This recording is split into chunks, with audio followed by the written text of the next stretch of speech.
All right, welcome back. We are ACI Course 13, Class 6.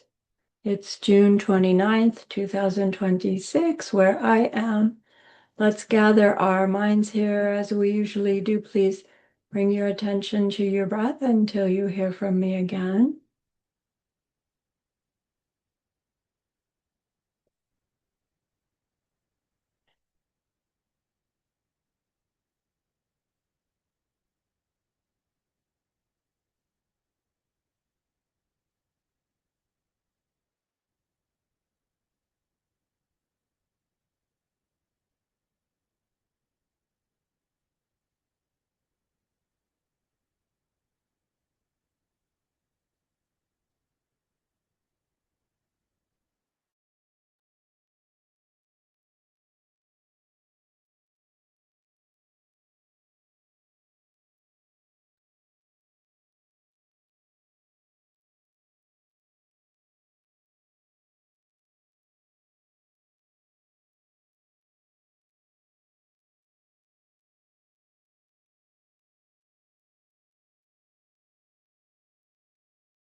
Now bring to mind that being who for you is a manifestation of ultimate love, ultimate compassion, ultimate wisdom.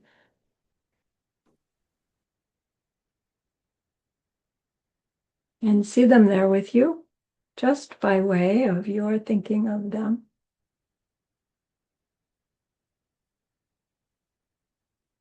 They are gazing at you with their unconditional love for you,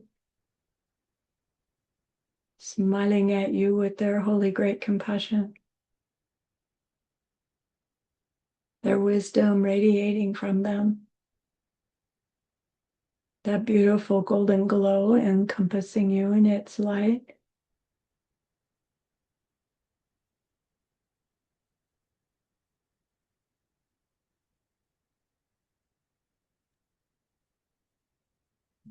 And then we hear them say, bring to mind someone you know who's hurting in some way.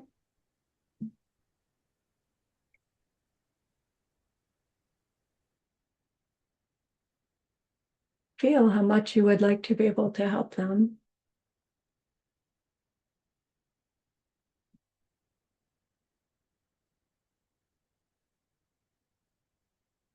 Recognize how the worldly ways we try fall short.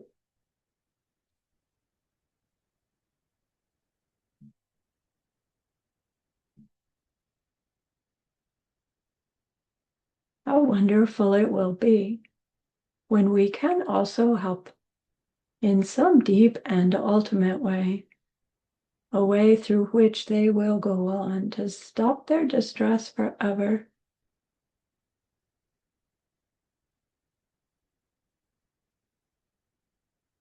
Deep down, we know this is possible. Learning more and more about emptiness and karma, we glimpse how it's possible.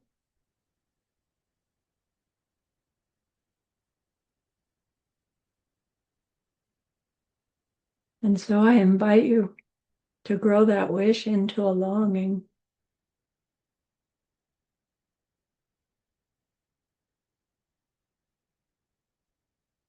And that longing into an intention.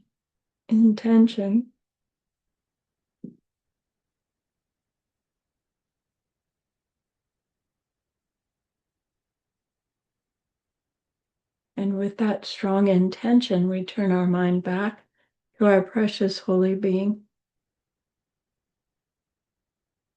We know that they know what we need to know, what we need to learn yet, what we need to do yet to become one who can help this other in this deep and ultimate way. And so we ask them, please, please, please, Help me, teach me, show me.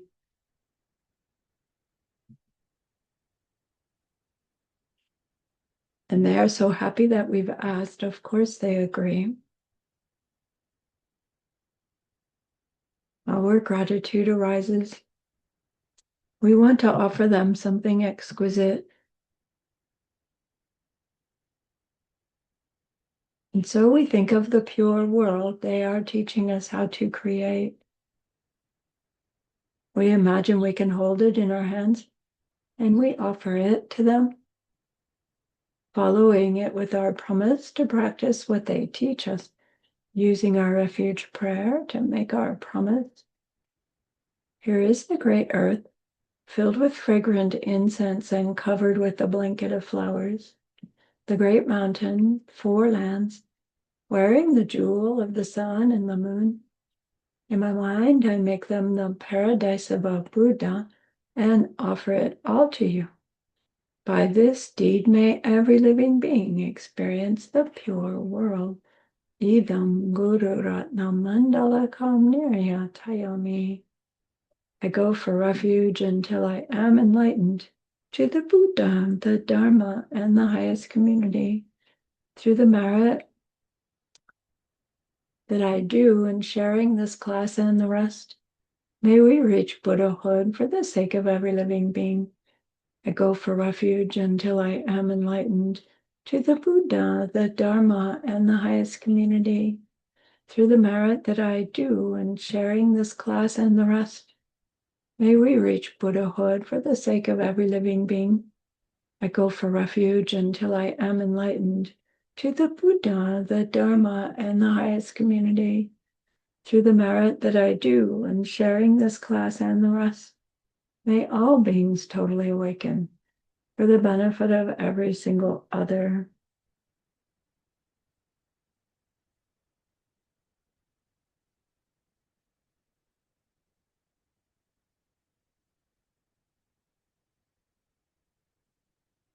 So I'm going to do our quiz just old way. So what we learned in class 5, we investigated the divisions of working things that we also call the 5 heaps. But now that got a little bigger. Form, feeling, discriminating between things, all the other factors that make us up, and all the different kinds of consciousnesses we possess. All of that are the categories within which all changing things can be found. Then we zeroed in on, of the category of changing things, one of them is mental things. And so to understand mental things better, we can divide them into the main mind and mental functions. And mental functions can be divided into valid perception and not valid perception. Valid perception is defined in logic school by a fresh, unerring perception. Unerring being used as the term for valid, meaning given the information that we have at the level of understanding that we have, we are having the information that makes us see leaf. That's what they mean by unerring. They don't mean, well, never mind. So fresh, unerring perception is the definition of valid perception in logic school. So we had that brief discussion about how higher school says you don't have to say fresh, because even if you're having this moment's perception of a memory, it is still a valid perception of a memory. It's not a valid perception of the experience in the moment of the experience like it was, but it is a memory at the moment. The difference between those two helps us explore the extent to which we believe there's something there outside of us, outside of our karma, outside of our perception, that's waiting for us to perceive it. Which I don't know about you, but I still go through my day with that sense, right? The kitchen is there. I will perceive it when I walk into it. When I think of it, I'm having a memory of the kitchen that is there, right? Lower school, they say, fine. Your fresh, unerring perception is when I'm standing in the kitchen.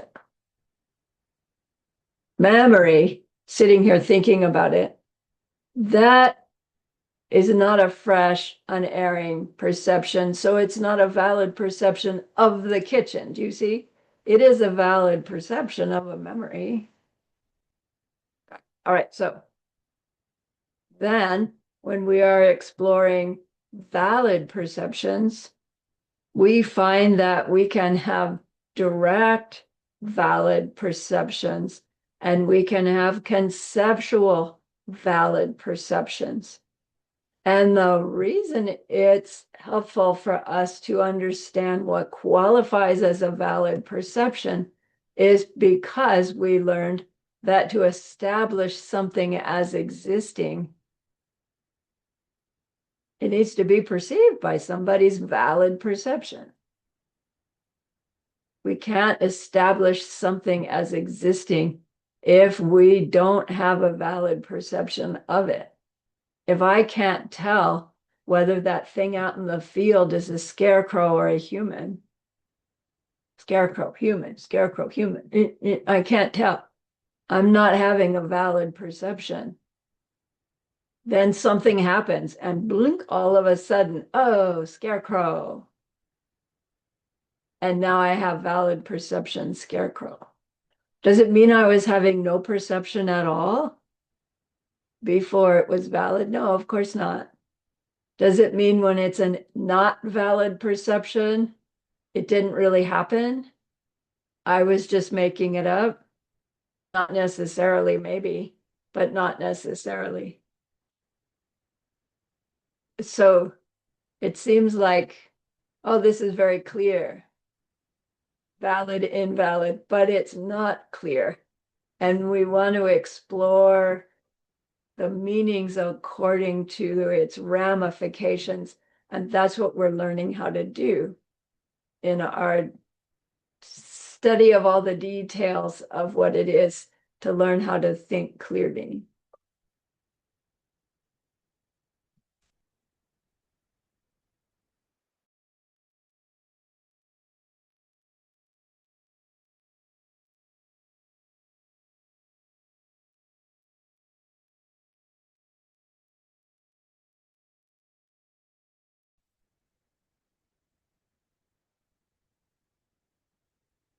Now, is it back in my back?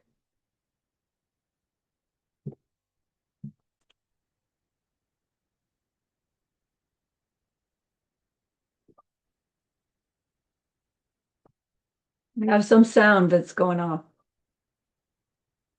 like a little chime or something. You don't hear it. Okay, I'll try and ignore it. Okay, so given all of that, the last thing on your quiz was there are 3 categories of correct reasons. So remember reasons. Anything I put forth as a reason is a reason. Is it a good reason for my assertion? Not necessarily, and probably not. The reason needs to be a reason in which the 3 relationships hold in order to be a correct reason. How do I make sure my reason is correct? They give us these 3 clues. Your reason can be a correct reason by way of the reason being a result of your assertion as its cause, or it can be a correct reason by way of a nature, which doesn't make sense. We're explaining that today. And the third one is a correct reason to prove an absence.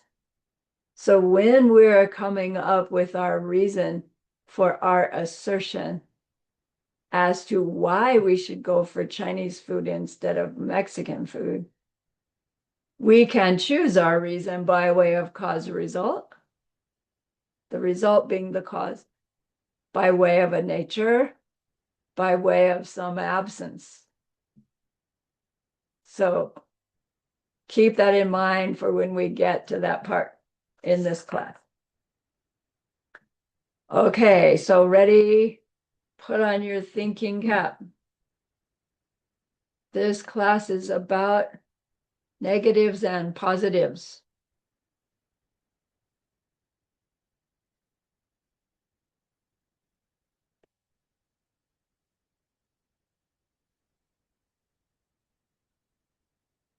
Gakdrup.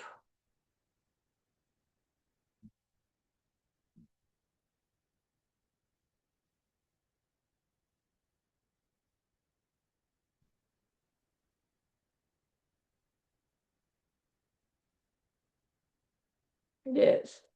Gak. Gak means negative. Drup means positive. This material and your reading that goes with it comes to us from the Dura text called the Se Dura, S-E Dura. It's in the debate text collection from Drebun Monastery, which is a Gelugpa monastery, but it has its own textbooks. We usually are studying from the textbooks of Sarah May. It has its own textbooks.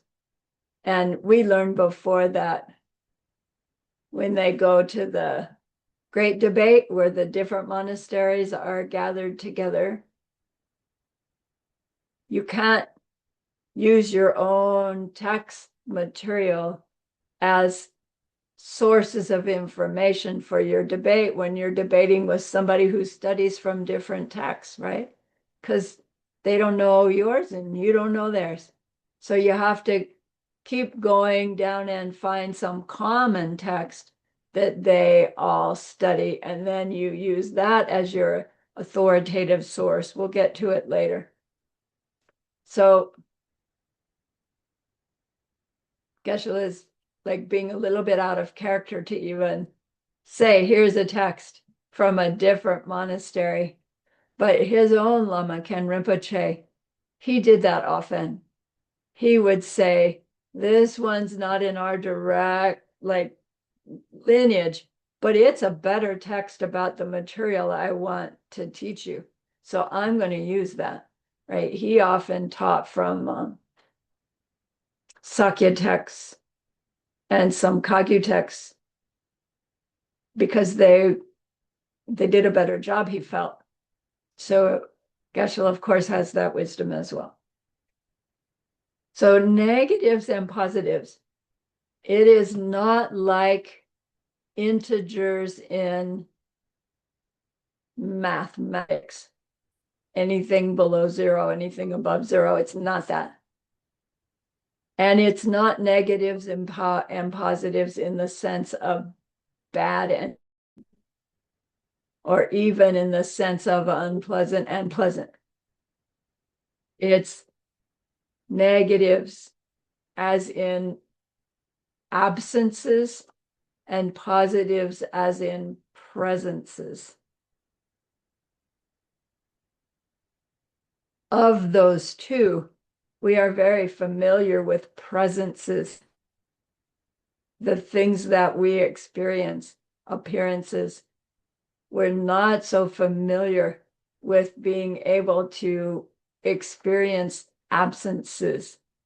And in fact, when there is an absence of a presence that we rely on or are attached to, we get upset by that absence. So it's because we're not understanding things that absences seem to be dangerous or unpleasant, or right? If it's something that we dislike, we're very happy to have its absence. So, but it goes deeper than that. To study this idea of absences and presences is important, even critical, says Geshe Michael, for our study of this concept emptiness, the emptiness of fill in the blank. So there are apparently many wrong ideas about emptiness and ineffective ways to try to realize it.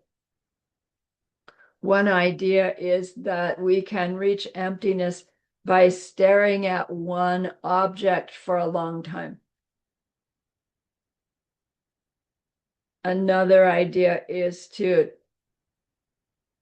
sink down into meditation using our breath as the object and just allow those thoughts to come and go. And that will take us to a realization of emptiness. Another is that emptiness means just clear our mind of everything. Get free of all content. And that will reveal emptiness. And of course, we can't be free of content. We can be at a very, very, very subtle level, but it's impossible to be content free. Even in the direct perception of emptiness, Geshe says there is still focus upon something. Another misunderstanding apparently teaches that the luminous nature of the mind is what emptiness is. The very awareness of the mind is what emptiness is. And if we focus on that, we will go into that direct realization of emptiness. And what's wrong with all of those teachings? None of them are focusing on the Gakdrup. They lack the Gakdrup understanding, the difference between a presence and an absence.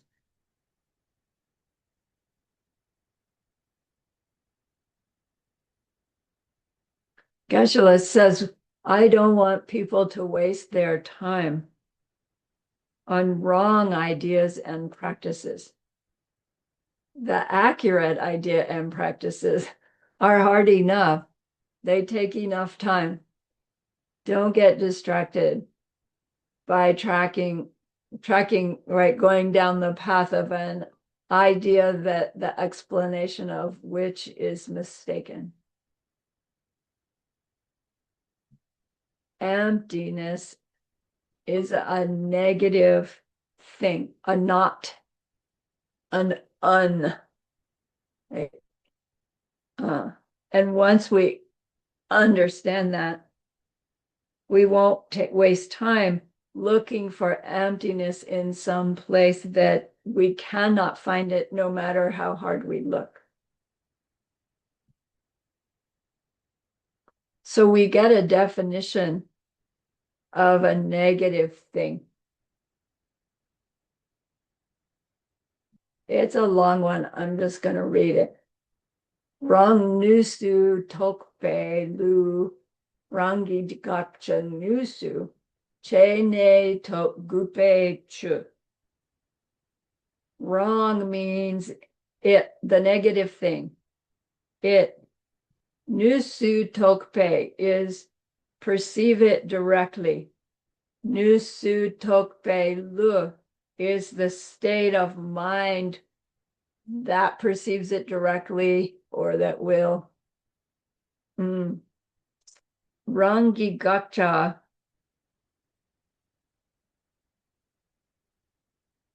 Gacha, we know the word. the the the thing we deny, or the thing that emptiness is empty of. Just English that doesn't make sense. Gotcha. Rangi Gotcha is this its own thing we deny. Nusu means directly. Chene tot gupe chu, eliminate or perceive directly. A negative thing is defined as an existing thing which must be perceived by a state of mind which perceives it directly through a process of eliminating directly that which it denies, that which the mind denies, not the object. So the definition of a negative thing is an existing thing. So that's one thing that needs to be checked. An existing thing which must be perceived by a state of mind which perceives it directly through a process of eliminating directly that which is denied. So we'll explore that. In order for us to perceive a negative thing, an absence like emptiness, we must first exclude or directly cut out the existence of, just very simply, in order to know. If I say, look outside your window, is there a thundercloud out there? You have to know what a thundercloud is. And then you look out there and you go, no thundercloud. If we didn't, KNOW thundercloud, and I ask you to look out there, would you be able to tell whether there was a thundercloud there or not? No. So in order to say, no, there is not one, we have to go looking for it. We have to know it. It has to be an existing thing that we could perceive if it was there. And then we check it out and we go, thundercloud, thundercloud, thundercloud. No, no, no, no, no. Because what we see, clouds and a palm tree and ocean waves, and it's like, that's not thundercloud, that's not thundercloud, that's not thundercloud. We finally go, no, no thundercloud there.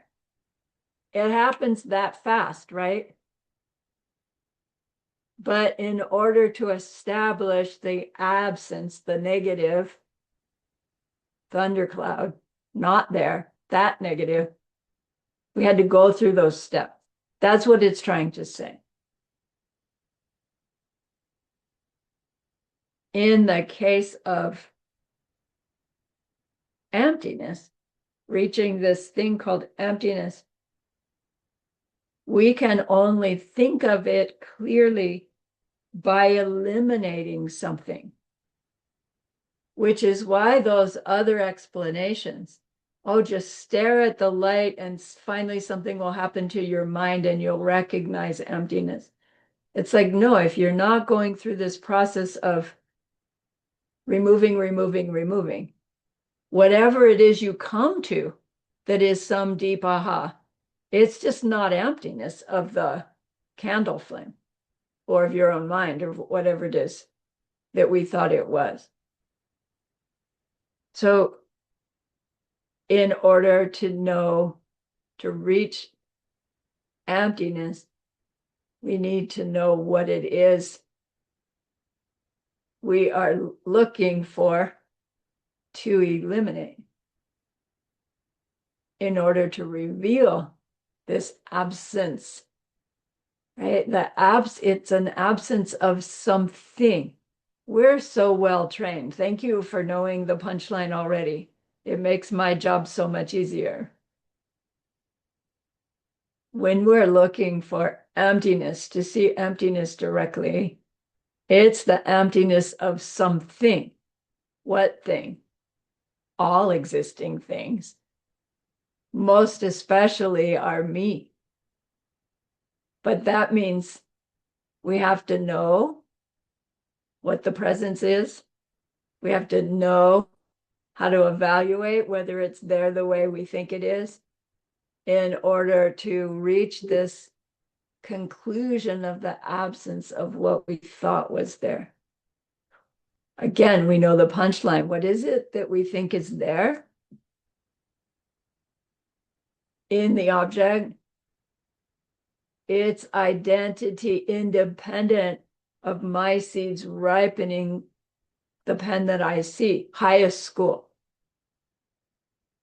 right? Lower school has a little different explanation, but both agree that in order to perceive the absence, you have to know the thing, and then you have to eliminate it to reach its absence. Okay. So when we're talking looking for emptiness, what we are trying to find so that we can check to see whether it's there is the object's self-existence. Now remember, what we mean by self-existence is determined by the extent to which we understand about how our mental seeds are ripening. Lower schools, functionalist schools, means that we believe that a thing that functions must have some reality of its own. Not self-existent, don't be ridiculous, because it depends on its causes, its conditions, all kinds of things. So not self-existent, but real.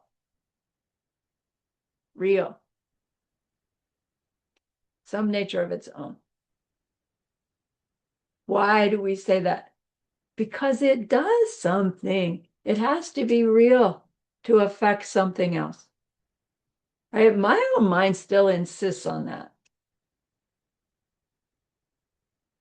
So it's helpful. It's just not ultimate, says highest school. Highest school, when they say self-existent, they mean anything that we hold to exist, that exists independent of the perceiver's mind seeds ripening, meaning anything that could exist that's independent of being a result of the perceiver's behavior, past behavior. That's quite different than saying a thing exists dependent upon causes and conditions. And my karma brings me here to see it and brings it here for me to see it.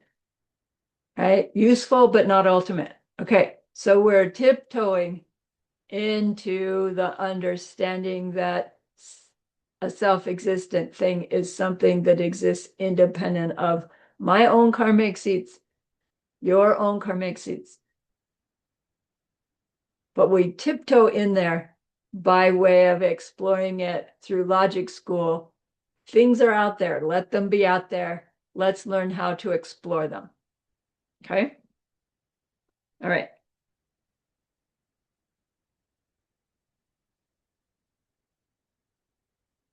It is not our habit to recognize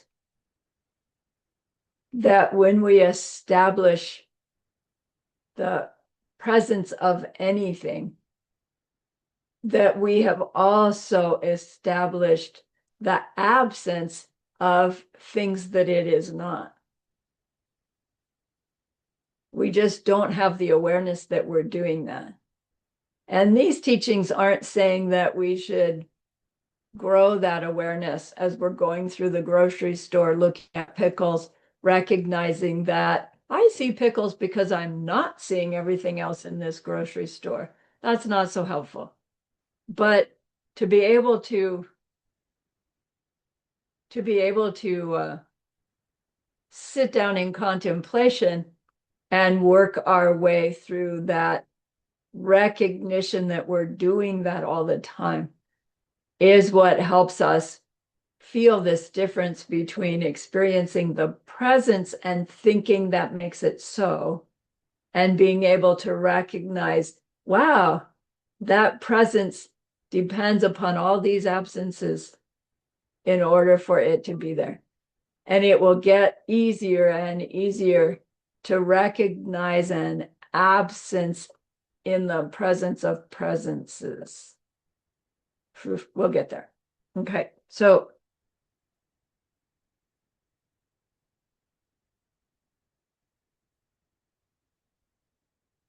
we first find what we believe is there, and then we investigate whether or not it is there in the way that we think. That's what we learned about finding the gakcha. So there are three classical examples of these negative things, not meaning bad, right? Meaning things that are absences that will help us understand this principle so that we can use it in our investigation. Those three are Chu, Ni, Nam, Ka, and the third one I'll show you in a minute.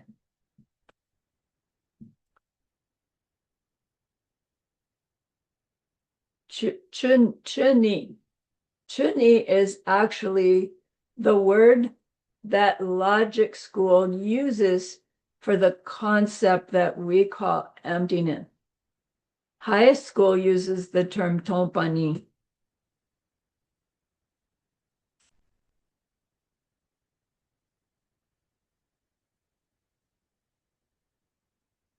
Tompani. Lower schools use chuni. Literally, chuni means thingness. N-E-S-S. N-Y-I is N-E-S-S. Chu means existing thing, thingness. Emptiness means thingness. And it's like my own mind goes, wait, no, like the pen's thingness is its pen. That's not an absence. Here it is. But the point of using the term thingness in lower school is, yes, here is this functioning, existing, real thing, pen. But when we go looking for this thing's thingness, what is it about the experience of the pen that reveals to us that it is pen? Can we find such a thing? So hold up your own pen so you can look at it closely.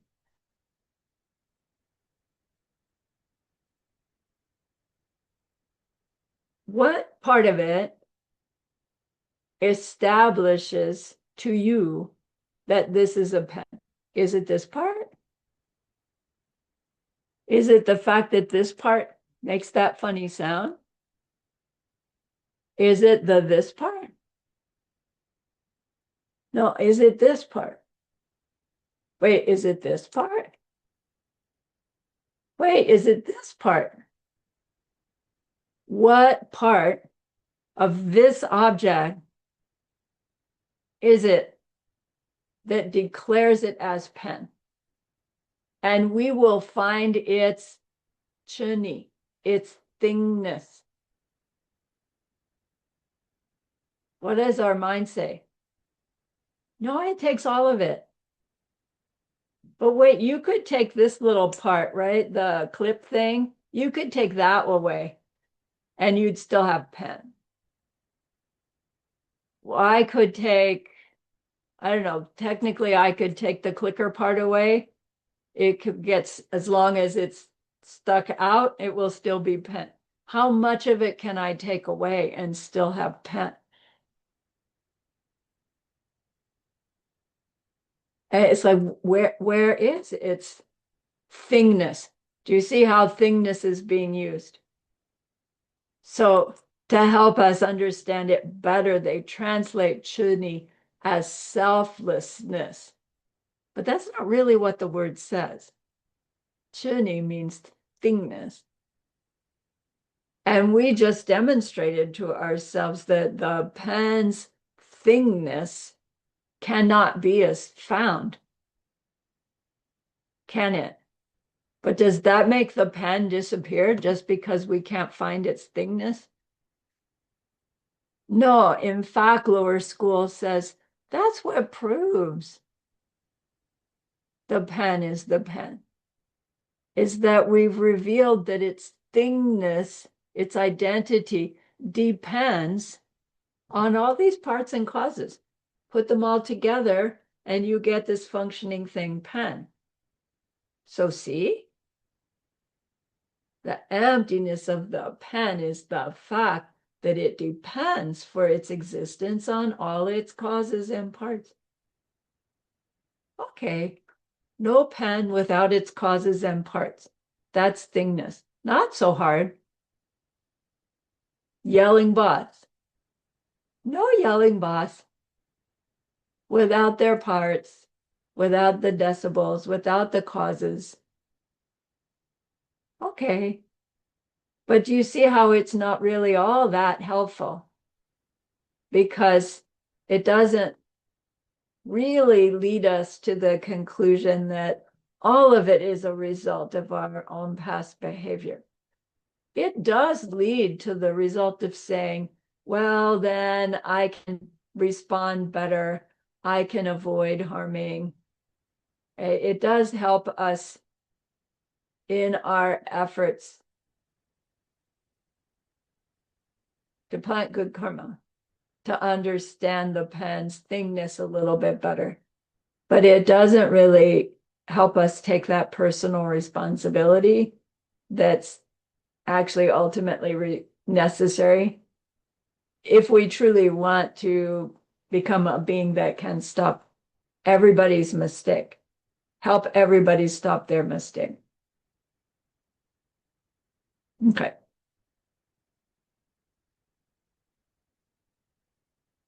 So, chuni, selflessness, they say, is the real nature of things. And in order to perceive that true nature of a thing, we must first mentally exclude all the things which are not it. We just did that. Is this the pen's penness? No. Is this? No. Is this? No. We didn't have to say, is the ficus tree in Srani's room the pen's thingness? No, that's silly, right? I don't have to go through every existing thing in the world to eliminate it because of, like, we've already done that. Technically, we have already done that, right? You did it when I said, find a pen.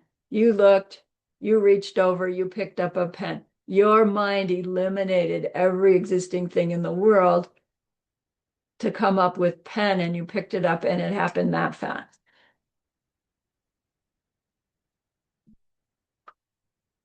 So they say the chuni, the selflessness of the object, in order to perceive that true nature of a thing, we must first mentally exclude all the things which are not it.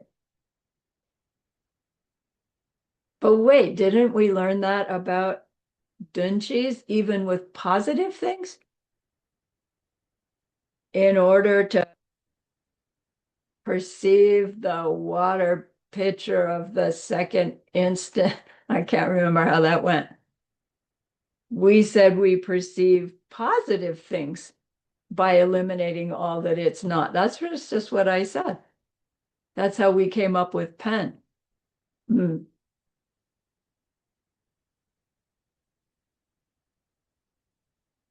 So we're already doing it, this eliminating thing.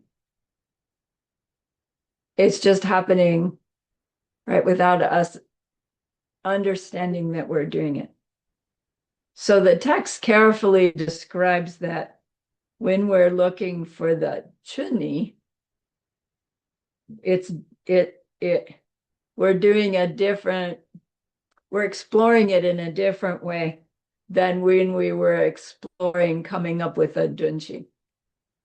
It was different to say, find the pen on your desk, and then to say, let's look for the pen's identity and eliminate, eliminate, eliminate. Similar process, different outcome.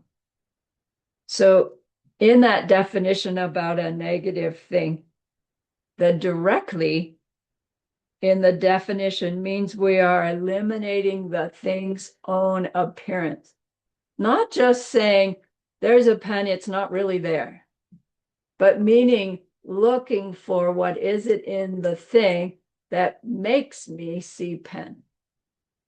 And when we go looking for that, we can't find it, right? We come up with an absence of something that we thought was there. I hope it's starting to get clear. So another example of a negative is namka. Classic example is namka.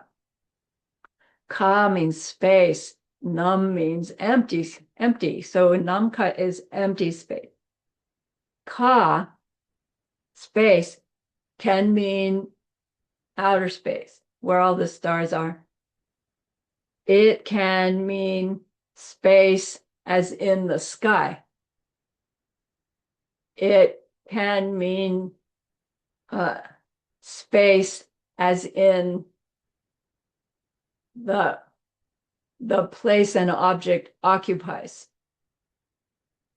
that space. And when we are exploring namka as an absence, it's that ka that we're talking about. Space in the sense of the place an object occupies. Every existing material thing occupies a space, is in a space. And that space that it occupies is a negative. It's like, wait, how can it be a negative? If it were a negative, it would be like a vacuum and it would suck us all into it and, black hole created. I used to think that's what black holes. Now it's not that, but that's not what we mean by the absence. The absence of space as in place means an obstruction. We still there? I just got a blink. The absence of obstruction. So is there a space this pen is in right now? Yes. So can I put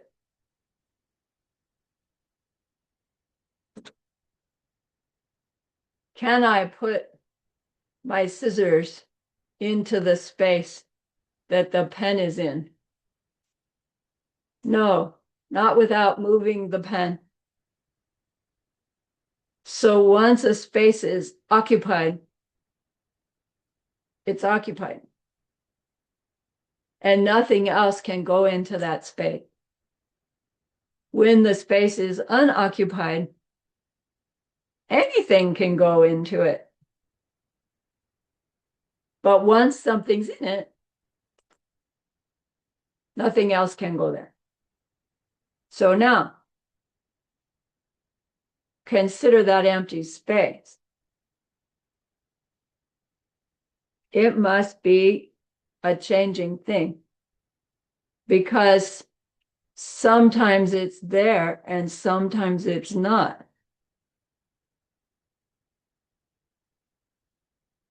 Now it's not. Now it is.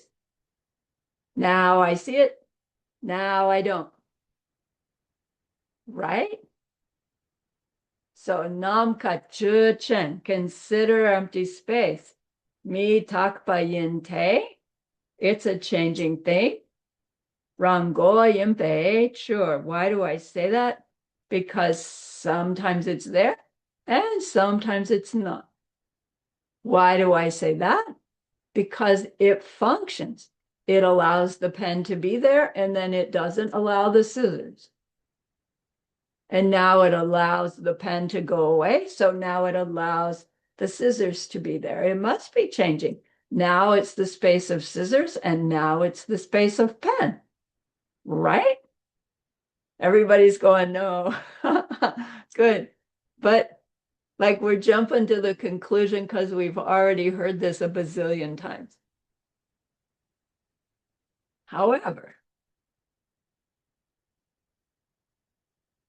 when we are using this topic, assertion, reason,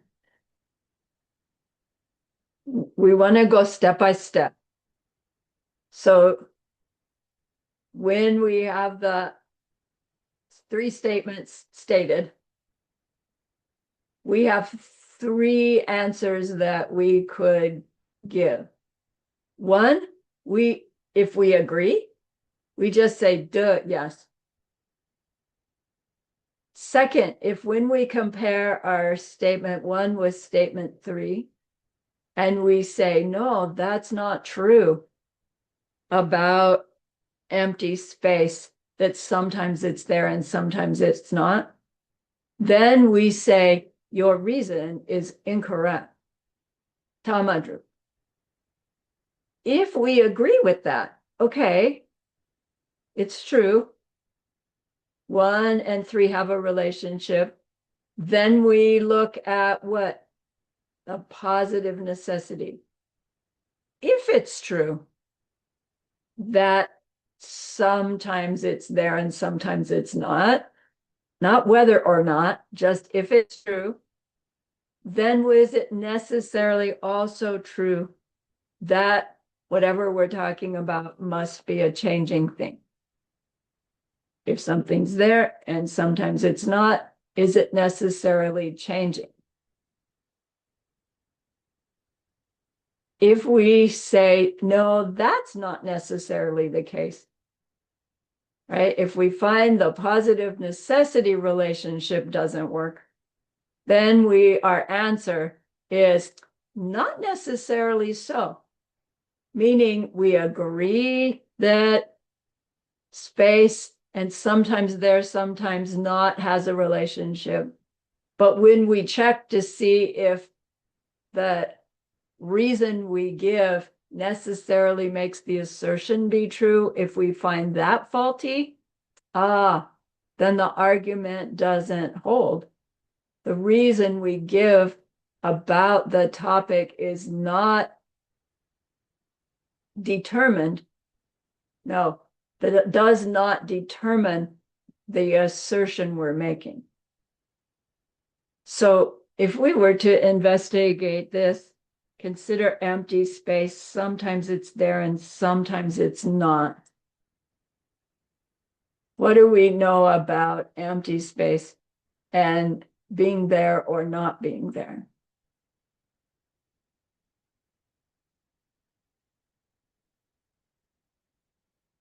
So what would your answer be here? Tamadrup, your reason is incorrect, right? Because we've already learned that space is still present whether there's an object in it or not in it.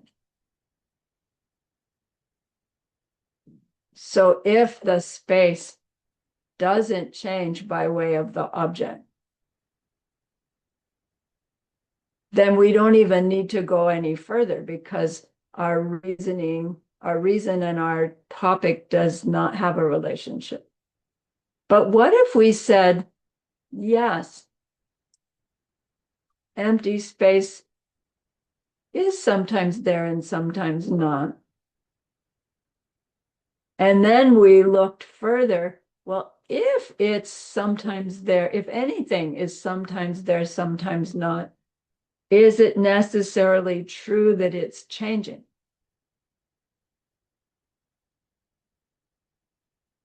Yeah, so Laura says, no, it's not necessarily true that it's changing. So you're saying that something can be there and then not be there and come back and go away, and it doesn't change in doing. Is out of existence or come into existence. Yeah, good. Good. If it blinks, if it blinks in and blinks out, we say that's not changing. But isn't that a little slippery? Come on. How can you be there 100% and then not 100% and not have changed? But you see, we're thinking of it as a thing that's there 100%, and then a thing that's not there 100%, and oops, the thing is the problem. But there is the emptiness of the pen. There is the existence of its emptiness, but it's not a thing. Ah, it's so slippery. The pen is the thing that goes out of existence slowly as I'm using up the ink, as I'm crushing it, driving over it with the truck. It goes out of and comes into existence slowly. But the no self nature of the pen, whether it's whole or half full of ink or partially crushed or fully crushed, its no self nature is there 100% until there's no pen left. Then there's no self nature left. But what about empty space? Empty space is similarly an absence, but merely an absence of obstruction.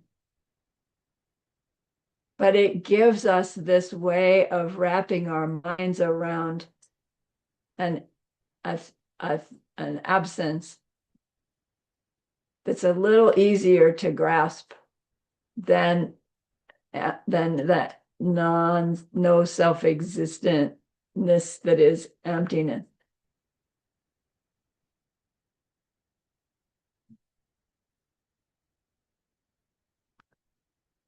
Why are we going there?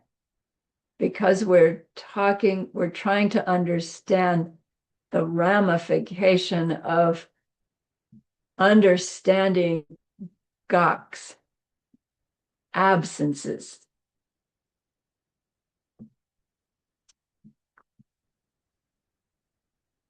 So the real meaning of empty space is the simple absence of any physical obstruction. And it is always there, and it never changes. So empty space is not a functioning thing. It doesn't do anything to allow or invite the pen to be there. It just is the space for things to be.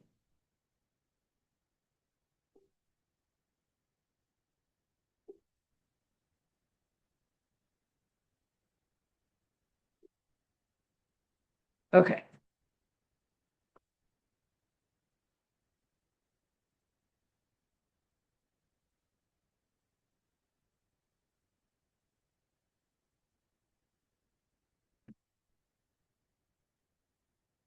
So when we recognize this idea of space as an absence of obstruction, as opposed to saying empty space is, see all of this? This is empty space versus absence of obstruction. We are identifying this idea empty space in these two different ways. One is look between you and the wall. See that empty space? The other is you can see that wall because of no obstruction between you and it. Which one reveals empty space better? Yeah, the second one, technically. Which one do we relate to? The first one, right? I'm moving through empty space. So, I mean, for going to the grocery store, who cares? But for working out the details of my reality, it's a helpful tool to work with this. How am I perceiving empty space as a thing that's there that I'm moving through, or as revealed to me by way of the fact that there's nothing there? Okay.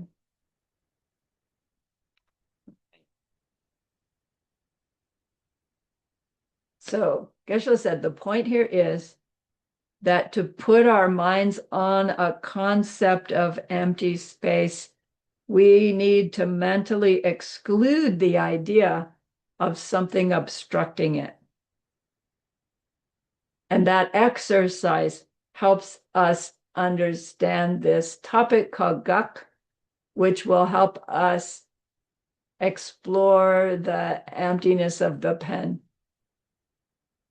which will help us explore the emptiness of the yelling boss, which will help us explore the emptiness of my feeling, my emotion, my mental function in response to the yelling boss, which will help me choose my behavior better, which will help me understand the emptiness of me better, me and my world, which is where we're trying to go. There is a third. Oh, it's time for a break. Let's take a break.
Hey, are we back? Roxana's got her coffee.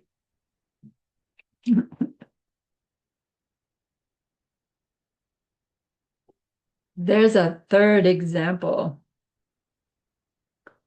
of negative, and it's this one.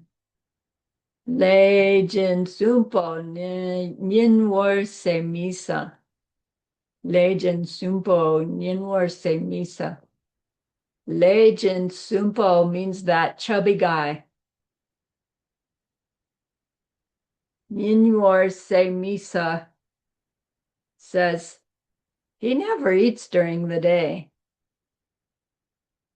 So here's an example of a negative. See that chubby guy?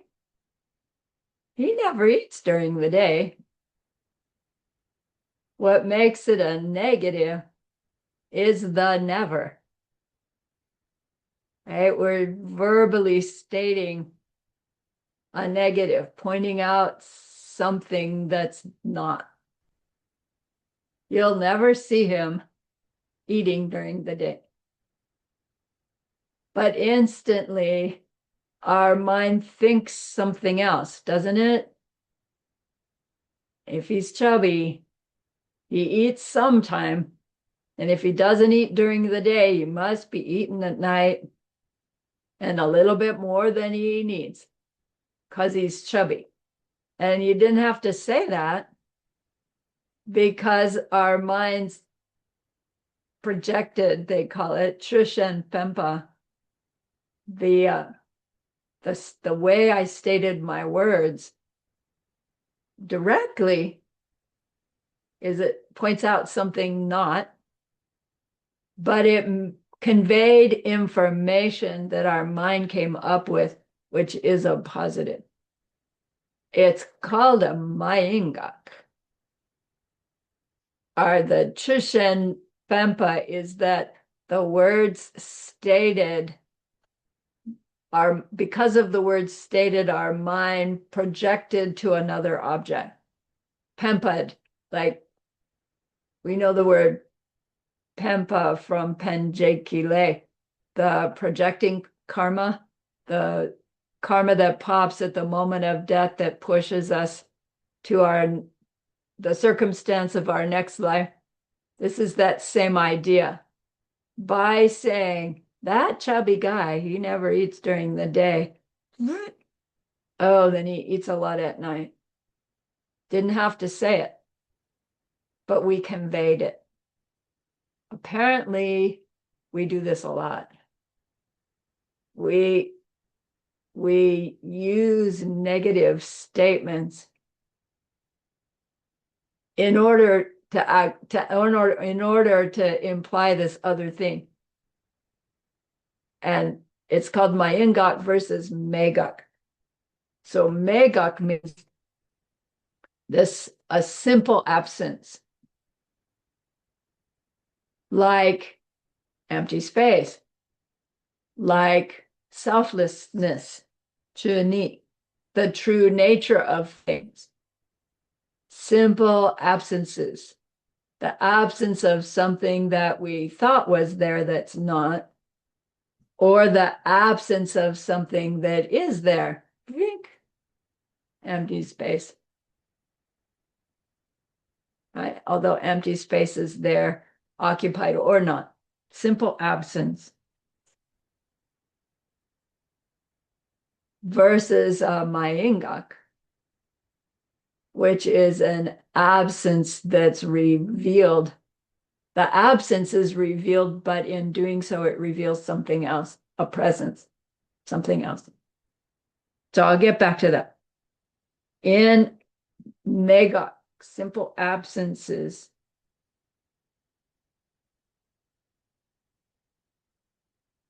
in order to establish a simple absence, as I said before, we need to be able to know what we're looking for in order to establish whether it's there or not.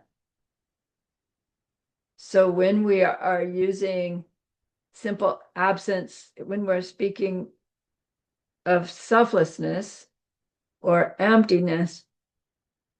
In order to recognize that, we need to know what a self-existent thing looks like or feels like or is, in order to establish whether or not the object of our investigation has it. So when they say, what does a self-existent thing look like? Your answer could be, and how long is the horn on a rabbit's head, please? And tell me again, I forgot the name of that barren woman's firstborn child. Like, it's to say the same thing. What's a self-existent thing look like? How can we describe a non-existent thing?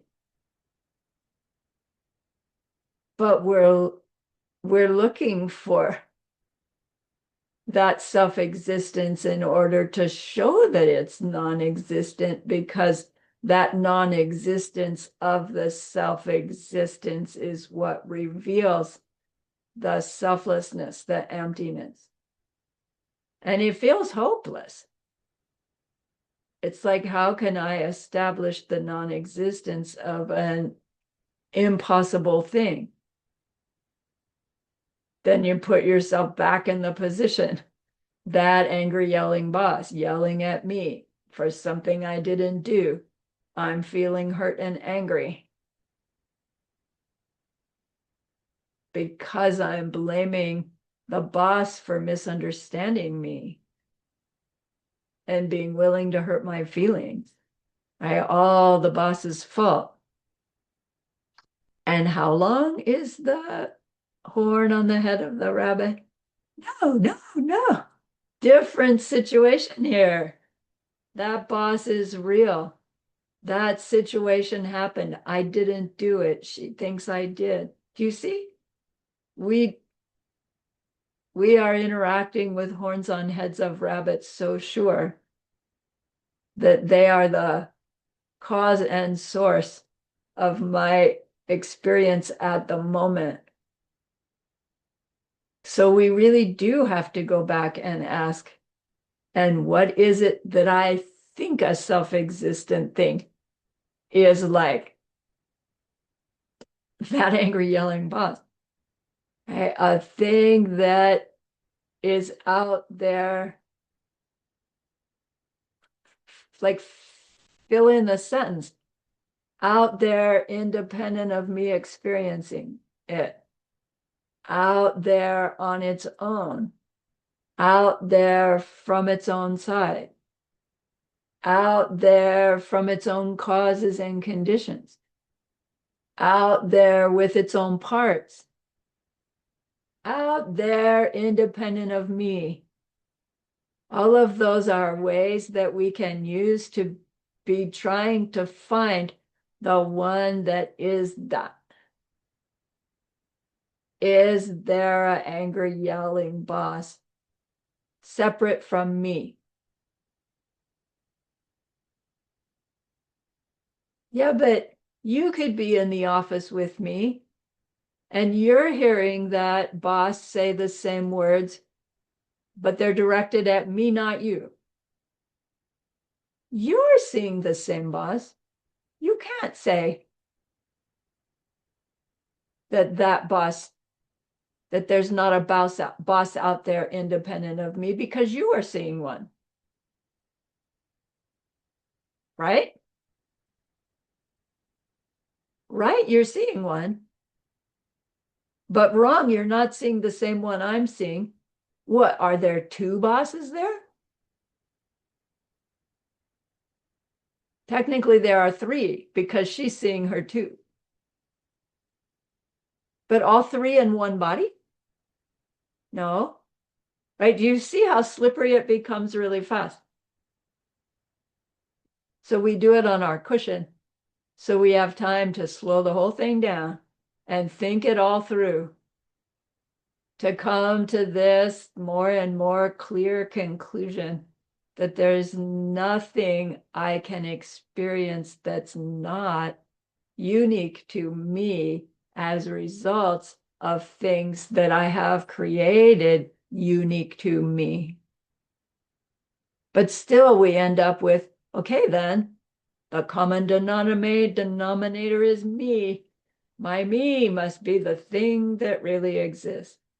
Oh, whoops. Right? Work on that one then.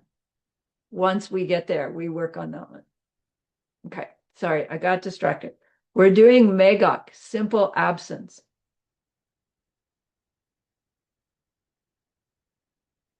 At highest school, we're looking for a thing that exists that does not depend on my own karma ripening it.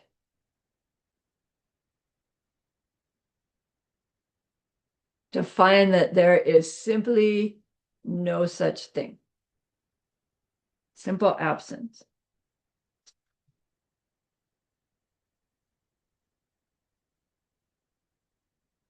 Geshe-la says the test of how well our emptiness meter is running is the extent to which something or somebody can upset us.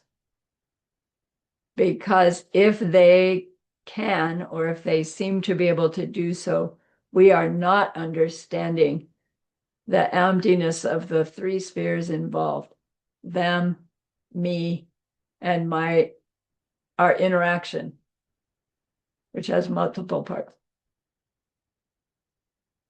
Mental afflictions feed off our ignorance. And our ignorance is our misunderstanding that there's nothing I can experience that's not the result of causes this subject side has made by its behavior. Pleasant things, unpleasant things, same. There's no pleasant thing that I can experience that is not the result of some kindness I was aware of myself doing for another. There's no unpleasantness that I can experience that's not the result of some unpleasantness I was aware of myself doing towards another. So then the question is, to express a negative, do we always need to use a negative expression like not or non or no or un?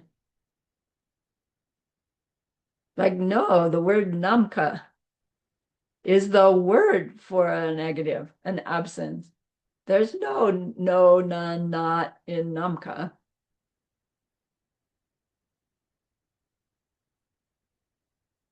Chuni, selflessness, the less seems to be a negative.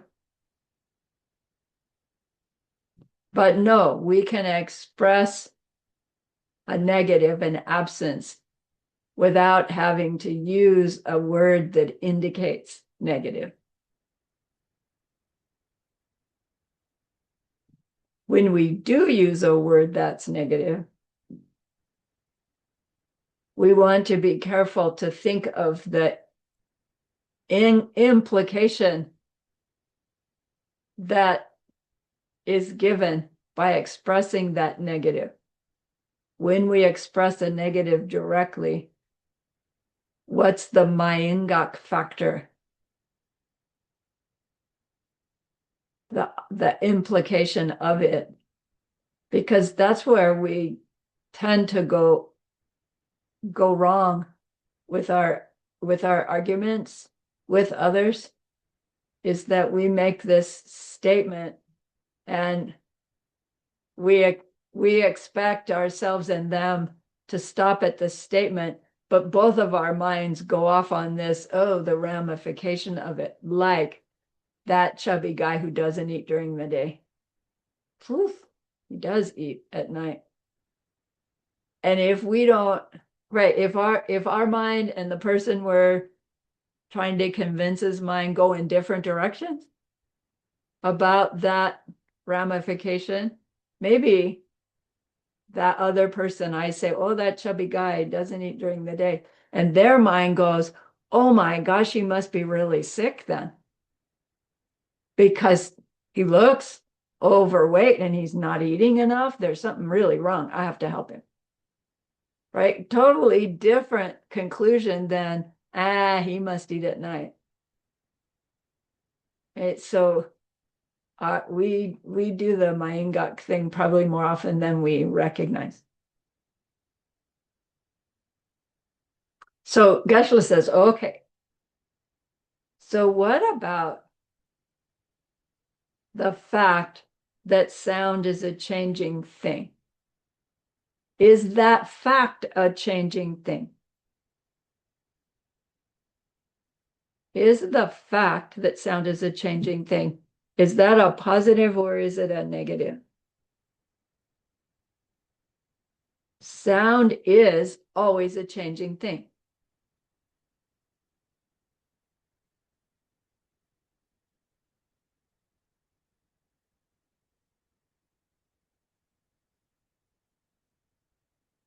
Is it a positive or is it a negative?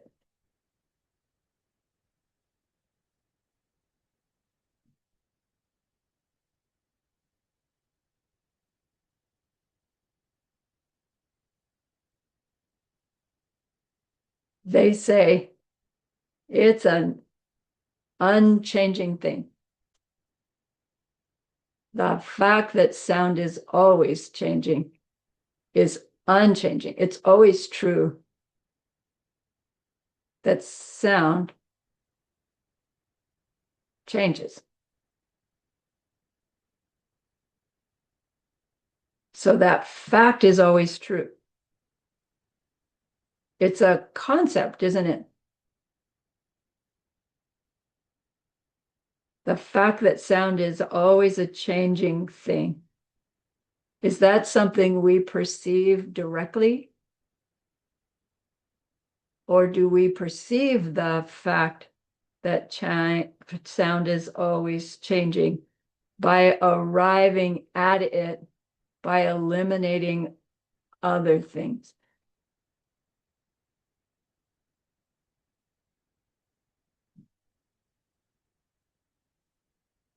What would an unchanging sound sound like?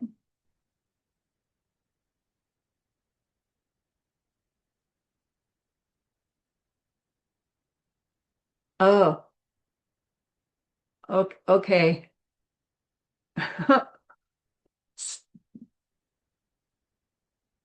In so doing, we've arrived at the fact that sound always has to be changing. So Geshe is pointing out that maybe concepts, facts, aren't something that we can perceive directly, that's like they're hanging out somewhere and you just have to go find them, but rather that they are absences, things that we reach by way of eliminating other things.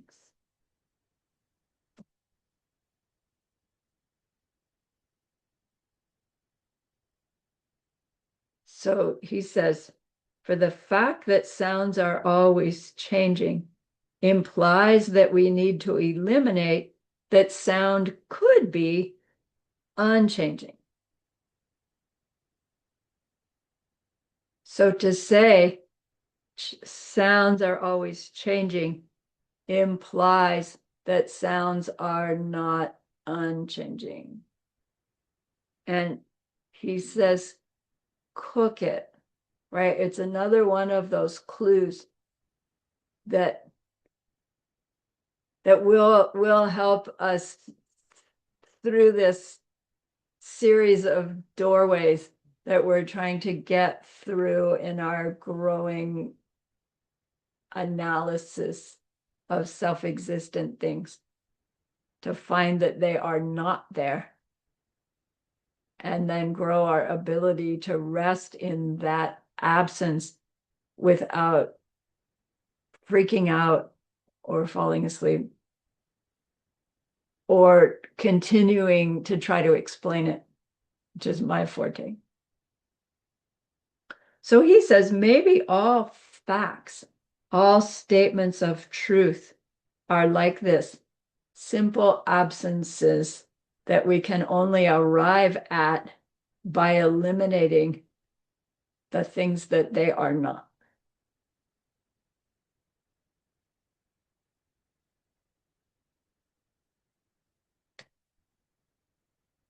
Or things that we arrive at by way of words used to express it that imply something else.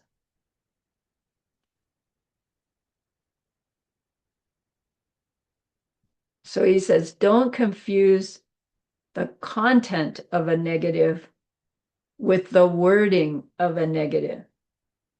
It's not the wording that's so important. A negative is a thing that we can perceive only by excluding things to reveal the absence.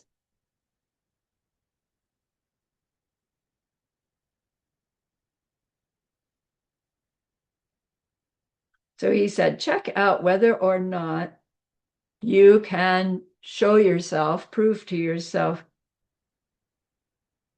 whether or not general truths are mayingaks,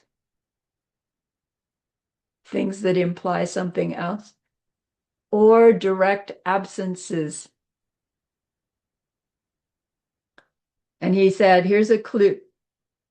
All unchanging things are negatives.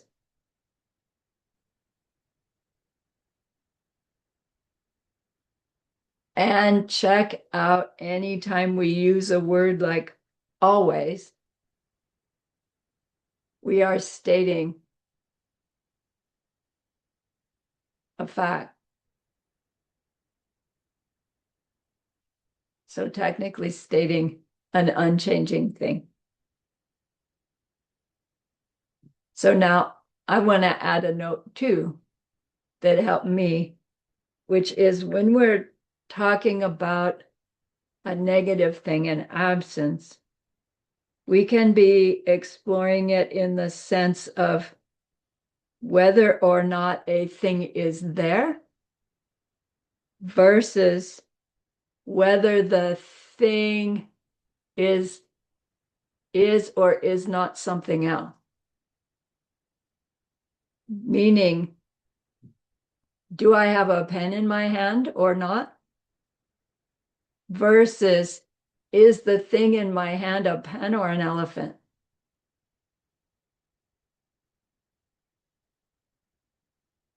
And then a negative in the sense of not being something versus not existing at all.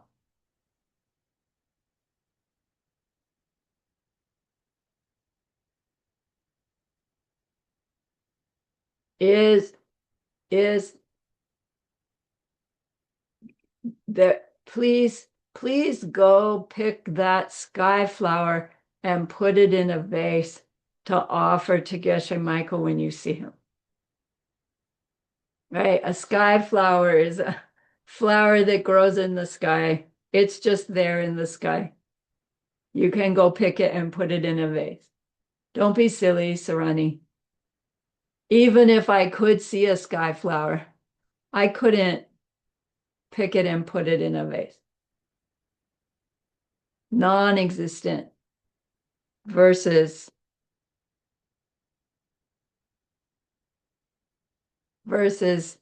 is this a pen or an elephant?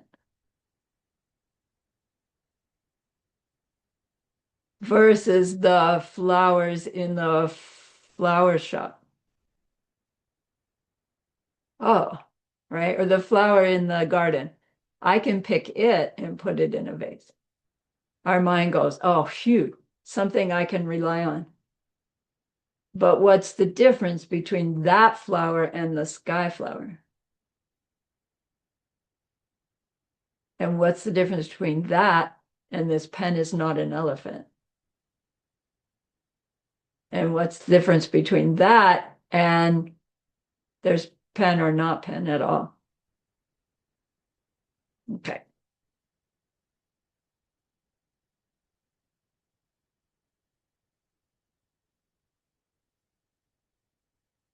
So we're into our formal logic section, learning more about how to go about using clear thinking.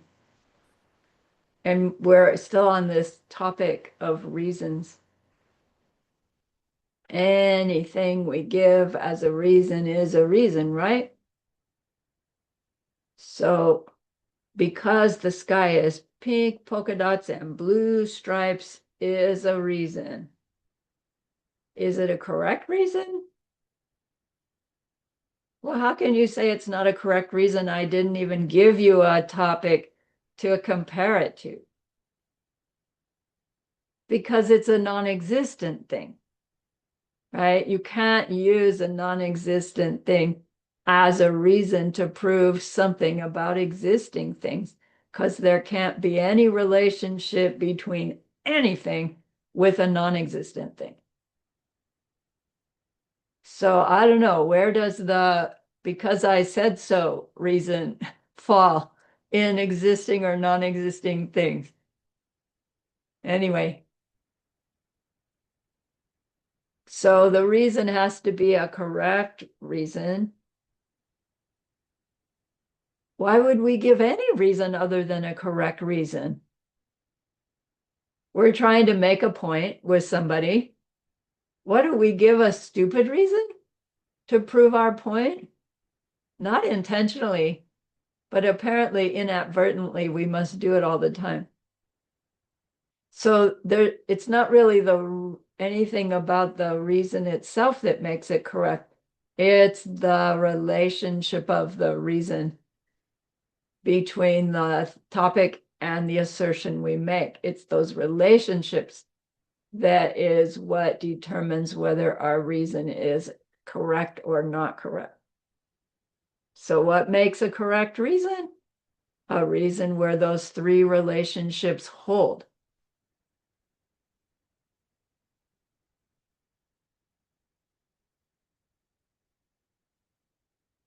So consider non-existence.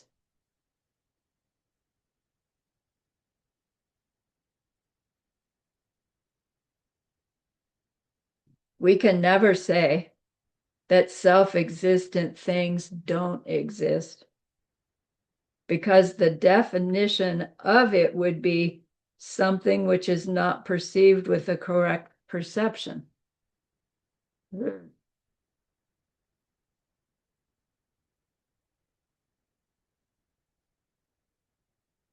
That's too hard for me.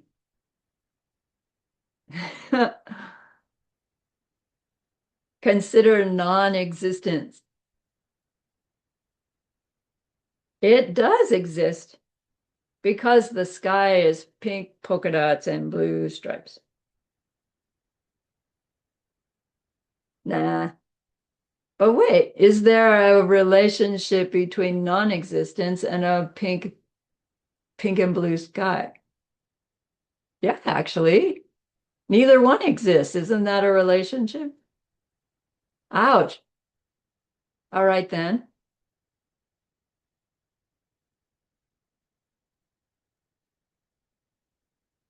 Guess what said cook it? And he didn't go on.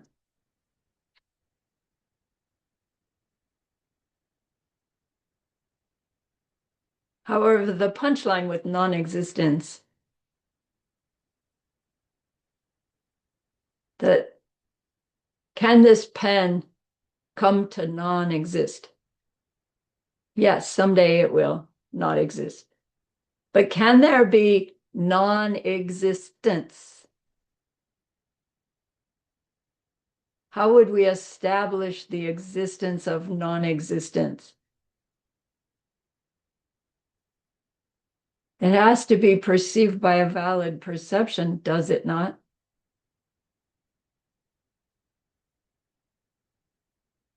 That's how any existing thing is established as existing, is that some mind perceives it. So can non-existence exist? Somebody would have to perceive it. Oh, oh, like the ramifications of that are significant to come to that conclusion that non-existence is impossible. Okay, let's go back to reasons. Reasons that are correct. Reasons where the three relationships hold. Geshe says, yes, we can have a syllogism where our reason is a reason where the three relationships hold.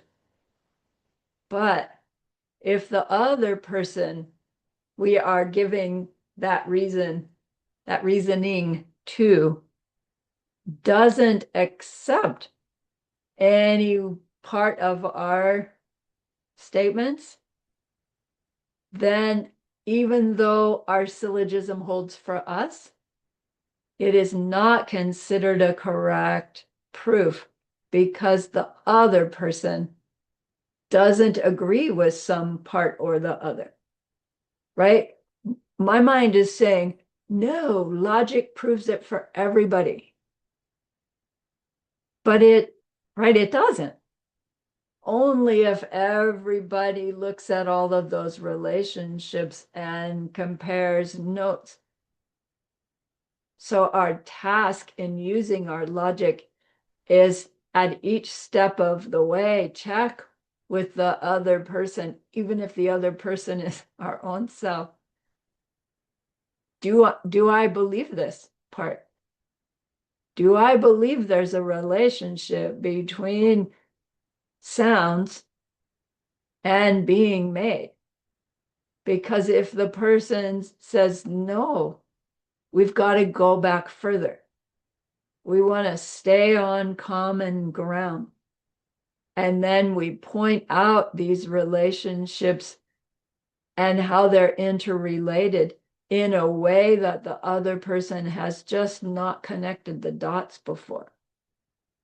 And that's how a logical proof becomes a proof for both of us, is because we've met on common ground.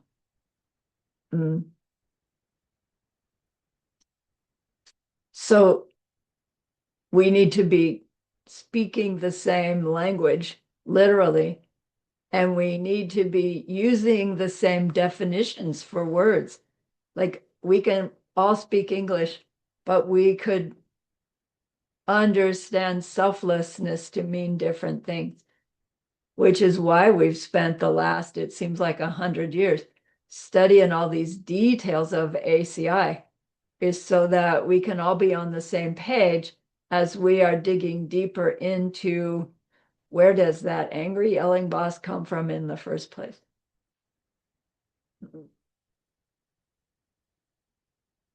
Geshe says, don't be debating with somebody about where hungry ghosts live if that other person doesn't believe there are such things as hungry ghosts. There's just no point, and we won't ever be able to come to a conclusion. First, maybe prove that the mind stream goes on. First, maybe show that the way we experience things is results of causes. And the way we make the real causes is by way of our imprint made by our behavior. And then if that's true, and our behavior is selfish, right, and greedy, then maybe that result could show up as being a being in which I'm surrounded by greedy, selfish people and I can't get my needs met. And then, oh my gosh, where might I live? What might that be like? But until we've done all the rest of that, it's not helpful to say, be careful, you do that deed, you're going to end up in a hell realm. It's like, they're not going to listen. I mean, who wants to know that? So same with emptiness. Hey, you're empty, they're empty, everything's empty. And then our mind goes, well, then stuff doesn't matter. When we know the conclusion is, everything's empty. Oh my gosh, my behavior matters, right? To the tiny little details.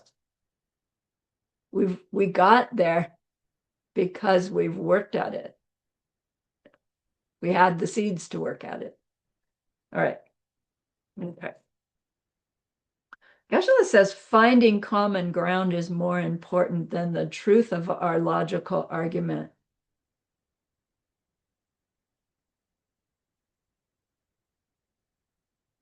A statement is not true until it is accepted by both parties.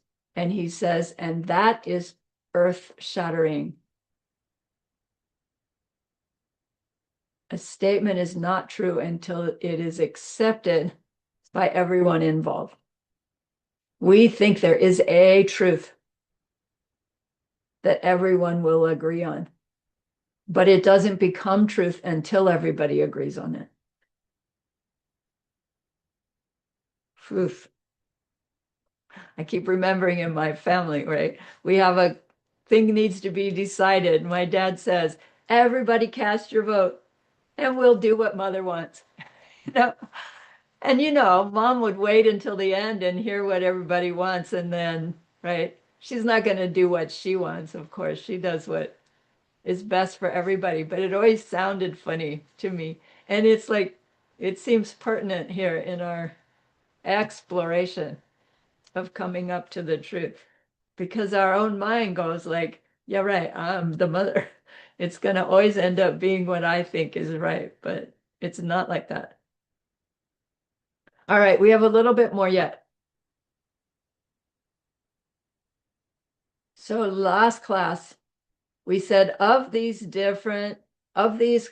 correct reasons where the three relationships hold, the way we figure out whether our reason is gonna be one of those is we make it be within one of these three categories. The first category was our reason can be the result of our assertion, which would be its cause. Like the example, consider that mountain pass over there that's got all that smoke. There's fire there, our assertion. Why do I say it? Because there's smoke there. Everybody knows smoke is the result of fire. So therefore, is it true there's a mountain pass with smoke? Yes. Is it true if there's smoke, there must be fire? Yes. If it's true if there's no fire, there can't be smoke? Yes. See? Seems like a silly example, but it's just showing a correct reason by way of the reason being a result of the assertion being the cause. When you're making your reasons, make it be a result of the thing that you're asserting, right? And you have a correct reason. Second type of correct reason is a reason by its own nature. Rangxing kitayandak. Rangxing means own nature. A correct reason which involves a nature. But in this, what we mean is a case where to be one thing is to automatically be the other. So we had this before when we were talking about chi chedok, and we were learning about chis, things that are general, and chedok, things that are characteristic of those generals. And we had consider motor vehicle, the chedoks are Chevys, Fords, etc. And then we said that's a one-way relationship because all Chevys are motor vehicles, but not all motor vehicles are Chevys. So we can use that relationship, whether it's one way or two way, between our reason and the assertion we've given about our topic, that if we're sure that they have either a one way or a two way relationship, that will make our reason correct. Meaning if the reason has a one way relationship with the assertion, not necessarily the other way around. Although if it's a two-way relationship, you are essentially stating the assertion and the reason just by using different words to say the same thing, which would reveal something to another if they hadn't figured out that those two statements are saying the same thing. So, for instance, a rang shinki tayandak is a reason where the thing given as the reason is such that to be that thing is to automatically be the quality you are trying to prove. Like to be a Chevy is to be a motor vehicle. To be the smoke there at the mountain pass is to be the fire. Ah, that's not the kind of reason we're using. Consider sound. It's a changing thing because it's made. Is to be made the same as being a changing thing? Is number 3 automatically number 2? Yes. Does it necessarily mean that number 2 is automatically number 3? In this syllogism, yes. To be a changing thing is to be a made thing. Or to be a thing that got made. But let's look at it differently. What if we say consider sound? It's a changing thing because we can hear it. Right? 1 and 3 works. Sound is something I hear. If sound is something I hear, is it necessarily true that it's changing? Yes. To be a heard thing is to be a changing thing. So it fits the Rangshinki Tayan Dak one-way relationship. But is it necessarily true to be a changing thing is to be something that's heard? No, because there are other changing things that you can't hear. But that does not negate your reason, because your reason can be either one way or two way. So if we then negate if something is not a changing thing, does that necessarily negate your reason being able to hear it? Yes, it does. If something's not a changing thing, we couldn't hear it. Because to hear something means it has to be a changing thing. So that syllogism, consider sound, it's a changing thing because I can hear it, actually does reveal to someone who believes something about sound different that we're trying to show them maybe isn't valid, isn't correct. This would help them understand something better about sound. Would they necessarily go on to say, oh, I can hear Om, so it must be a changing thing? Like, I don't know, in the belief system where Om is the basic foundation of the universe, can we hear it? I can't. Well, Doesn't sound like Om if that's what I'm hearing all the time. Doesn't sound like Om. So maybe the Om person is going to say, yeah, I agree with you about all the worldly sounds, but it doesn't apply to Om. What's the matter with you? Right? Om is bigger, more important than all the sounds, human sounds. Like this isn't going to necessarily shock somebody out of a belief system that they have.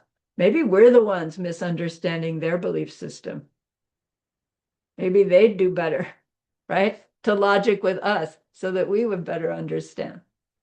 Okay, again, I for years thought, oh, through Buddhist logic, I should be able to take anybody and reveal to them the truth of Buddhism.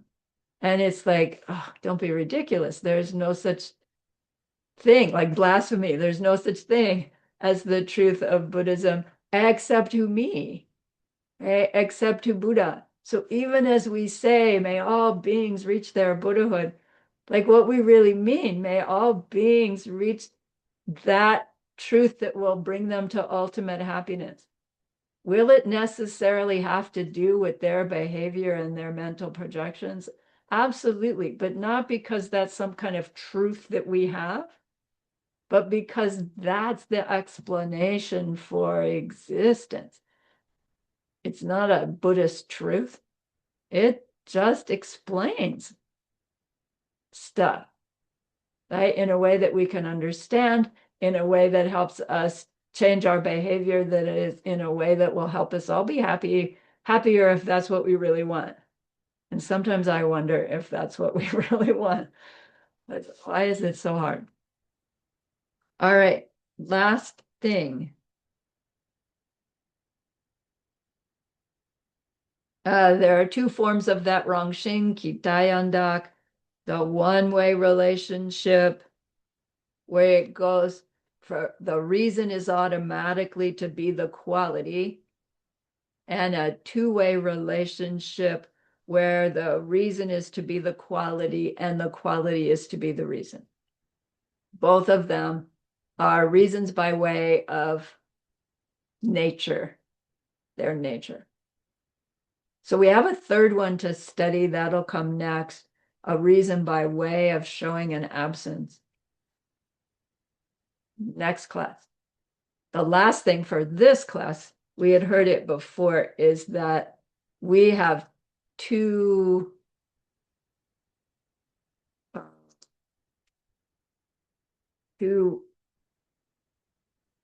avenues that we can go in our proofs for things. One is using scriptural authority. The other is using logical proof. So we are learning about the definitions we need so that we all agree on the words we use. For our logical proof, we're learning about the method of thinking for logical proof. When we use scriptural authority, I said earlier, we have two obligations. One is we need to have already proven to ourselves that this source of the scriptural authority is in fact authoritative, as in beyond a shadow of a doubt. Whether I understand it or not, I've proven to myself that anything that they have said or written must be true, must be accurate.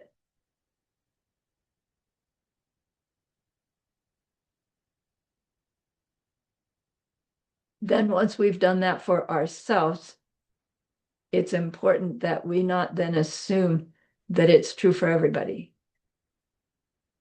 Which means when we use scriptural authority, we're using the other person's scriptural authority. And how do we know whether they went through the method of proving to themselves that their scriptural authority is infallible? Do you see where it comes up tricky? So they say, don't use scriptural authority unless you're sure you are on common ground with the other person. And then when you quote the scripture, make sure you've got it right.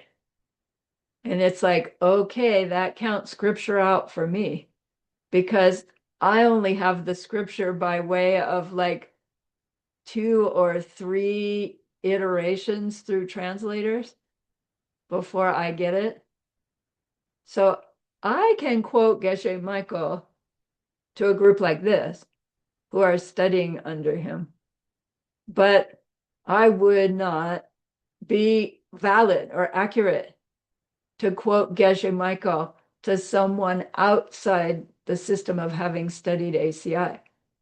Now that tiptoes on dangerous because it's like, oh, that means my teacher, right? Everything they say is absolutely correct. That goes cultish very quickly. They can't say anything wrong, right? I follow everything they say.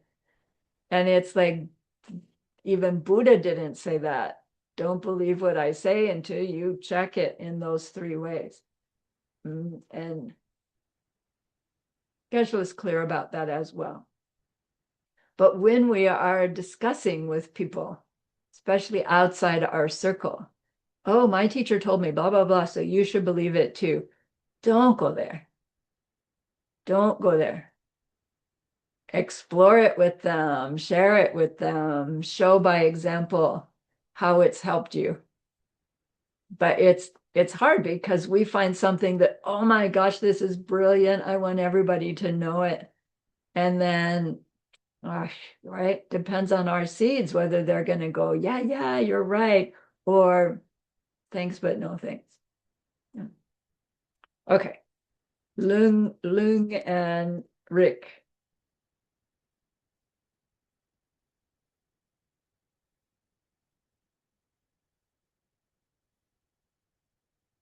Oh, perfect timing. Class 6 complete. So, oh, Pia, you got big. There. So remember that being that we wanted to be able to help. We've learned a lot, whether you think so or not, that we will use sooner or later to help them in that deep and ultimate way. And that's a great, great goodness. So please be happy with yourself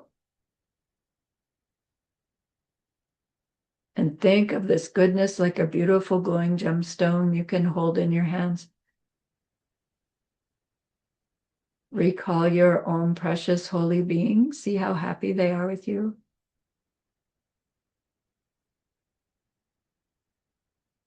Feel your gratitude to them, your reliance upon them.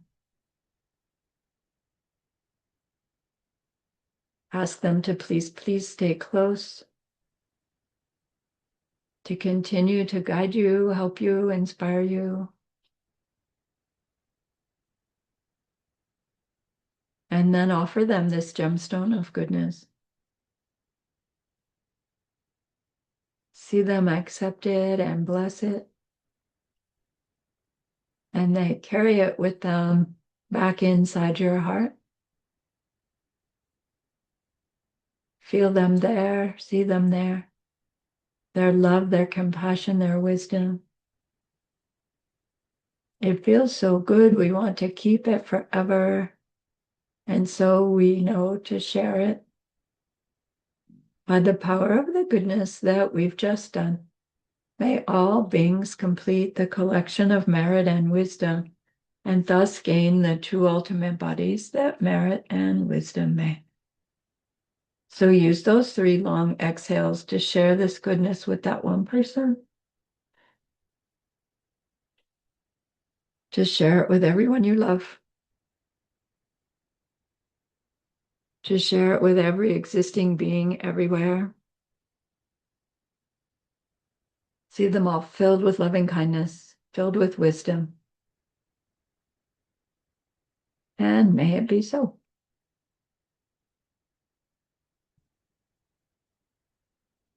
All right. Thank you again for the opportunity.